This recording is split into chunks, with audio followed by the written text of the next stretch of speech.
KPU Kota Palembang menargetkan proses sorlip surat suara rampung secara keseluruhan pada hari ini Jumat malam 19 Januari 2024. KPU Kota Palembang menargetkan proses sortir lipat surat suara rampung sepenuhnya pada malam ini, Jumat 19 Januari 2024.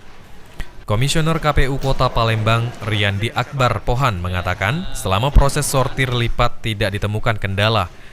Meski dalam proses sortir lipat surat suara DPRD ditemukan sekitar 400 surat suara rusak. Surat suara yang rusak akan dibakar dan diminta pergantian surat suara yang baru. Kita sudah sesuai dengan arahan dari KPU RI bahwa itu harus diselesaikan agar tidak terjadi kendala yang lebih berarti lagi. Jadi kita fokus di malam ini itu semuanya sudah selesai dalam sortir dan lipat yang sedang kita laksanakan. Setelah selesai ini apa selanjutnya, Pak?